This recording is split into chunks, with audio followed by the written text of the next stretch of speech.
Hi everyone, I'm so sorry I'm late with Tom's Midnight Garden. I completely forgot that it was my turn to read the next chapter. So I'm sorry it's late, but I'm doing it now. So we are on chapter 25. Last Chance. On Friday morning, in the peaceful hour before the others were awake, Aunt Gwen leaned out of bed, boiled the electric kettle and made an early pot of tea. She poured out a cup for her husband, one for herself, and then she rose to take the third to Tom. She was crossing the little hall with the tea when she stopped dead, frozen at what she saw. The front door of the flat, which Alan himself had locked last night, was open. In a nightmare moment, she saw them all in her imagination. Robbers with skeleton keys, robbers with jimmies, robbers with sacks to carry away the swag, and each man wore a black mask and carried a deadly weapon, a bludgeon, a revolver, a dagger, a length of lead piping. Gwen Kitson was recalled from her attackers by a painful sensation in her fingers. She was trembling so much that hot tea was slopping over the teacup into the saucer and scalding the hand that held it.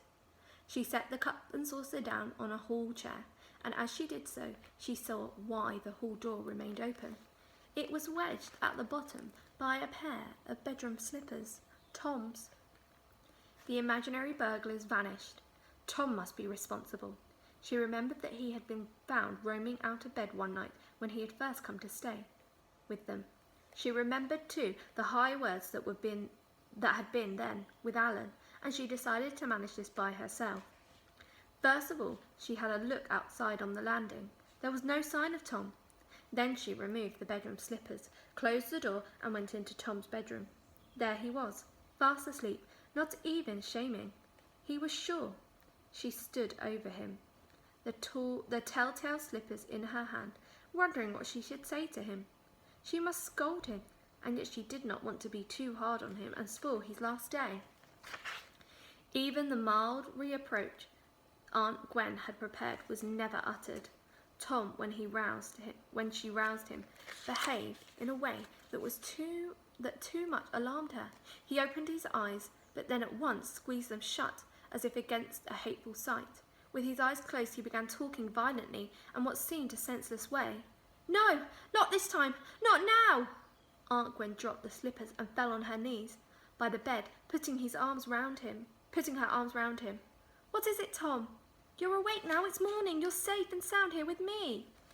He opened his eyes and stared at her, and then around him, as though he had expected to see someone and somewhere else. "Have you been in a nightmare, Tom? But anyway, it's over. Why, here we are on Friday morning, and tomorrow you're going home." Tom did not answer her, but gradually the unnatural fixity of his look was broken. His aunt kissed him, and then slipped away to fetch him a fresh cup of tea.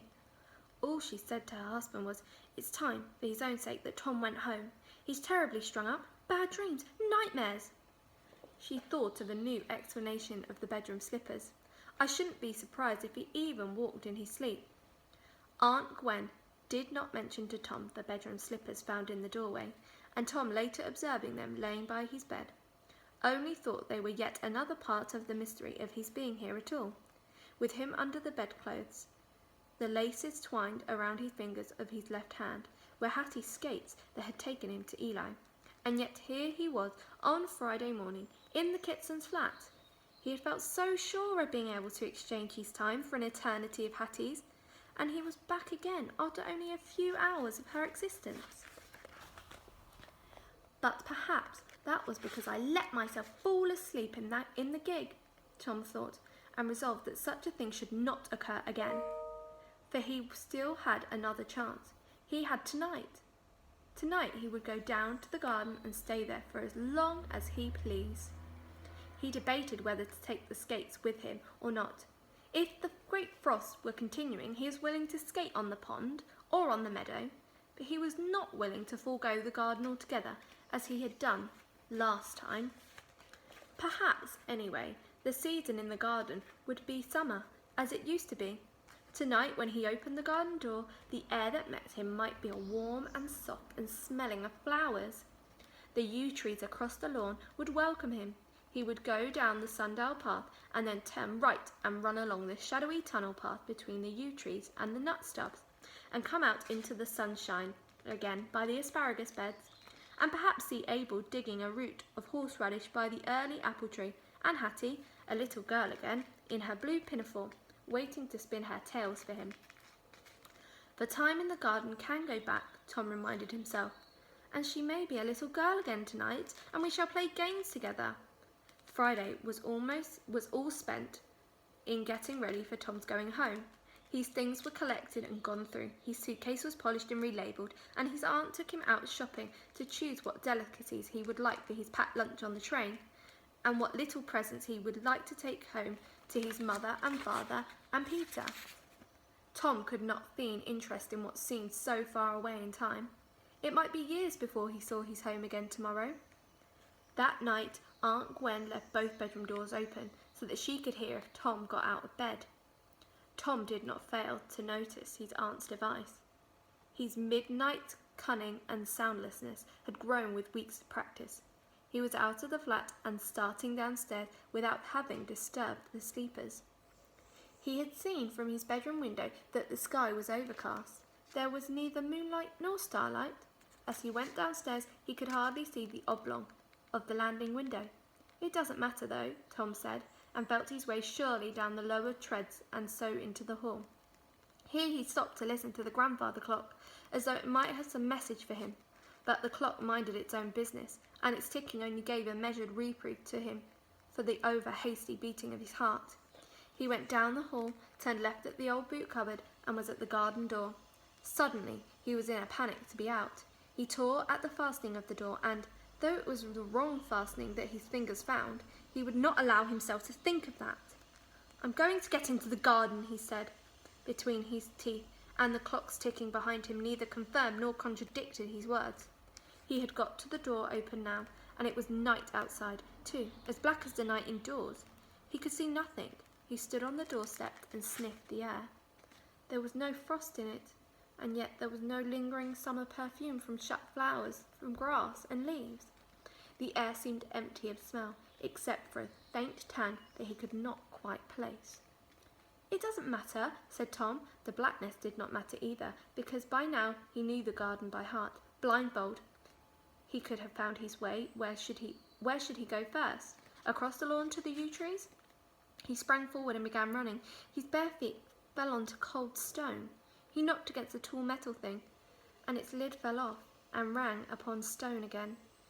He sheed away and still ran on into the direction of the yews, but long before he reached the trees, crashed into a wooden fence, and knew that the tang he smelt had been a creosote, and that this was the creosoted fence enclosing the backyard, where the ginger-bearded man kept his car and where the tenants kept their dustbins. He turned and ran then, like a rat with the dogs after it, back into the house. He could not have intended to make another attempt, for he did not close the garden door after him. He could not have intended to go back to bed, for he halted in the middle of the hall by the grandfather clock, sobbing. The grandfather clock ticked coldly on. A light had gone on, somewhere along the landing upstairs, and by it he could see a figure coming down the stairs. He knew in his heart that if it could not be she, and yet he screamed for her to help. "Hattie! Hattie!" All over the big house, tenants were startled from their sleep. Tom's call, sharp like a bird's warning, reached up even into the topmost flat and woke Mrs. Bartholomew from a dream of her wedding one midsummer's day, some 60 years before. The cry seemed to call her, and Mrs. Bartholomew, muddled-headed with sleep like her tenants, put on the lights and began to get out of bed. Alan Kitson jumped the last few steps of the stairs and ran forward and caught Tom in his arms. The boy sobbed and fought as though he were being taken prisoner. Then his uncle felt his body go limp, and he began weeping softly now, but as though he would never stop. Uncle Alan carried Tom upstairs to where his aunt was waiting. Then he went down again to shut the garden door and reassure the ground floor tenants. Then he went up to his own floor and explained to the other tenants that his wife's nephew had been sleepwalking. Finally, he mounted to Mrs. Bartholomew's flat. He found her with the front door open, but on a chain. She was pale and trembling, and agitated by the crying she had heard. She listened to his explanation, but without seeming to believe or even to understand. She asked wilder and wilder questions, and asked the same ones again and again. At last, Alan Kitson lost patience with her, bade her an abrupt good night, and hurried back to the flat below. Aunt Gwen had got Tom back into bed and was giving him hot milk and aspirin. She came outside when she heard her husband in the hall. "I shall stay with him until he sleeps," she said in a low voice, "for he seems quite ill with shock. I suppose it was his waking up and finding himself standing there in the dark, all alone, and not knowing he was in the hall, or at least not knowing how he got there." "Look," said Uncle Alan, and held up an old-fashioned skating boots and skates. He was carrying these.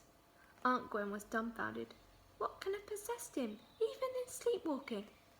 And where can he have got them? "That's what I'd like to know," said Uncle Alan, examining them with curiosity. "They've been oiled and polished recently, and yet they don't look as if they'd been used for 50 or 100 years. I wonder." "You mustn't question him, Alan. Promise me that. He's not fit to be worried." "Very well. They're his skates. They're certainly not ours. I'd better put them with his things tomorrow, before he leaves." Aunt Gwen was going back into Tom's bedroom, but she remembered something that had puzzled her. When he called out, it sounded from up here, as if he were calling someone. "He screamed for his mother, you mean, or his father?" "No, yet I thought it was someone's name." "It couldn't have been. He just screamed." Oh, what's happening? Will Tom get back into the garden? We'll have to find out. Make sure you listen next time. Bye, everyone.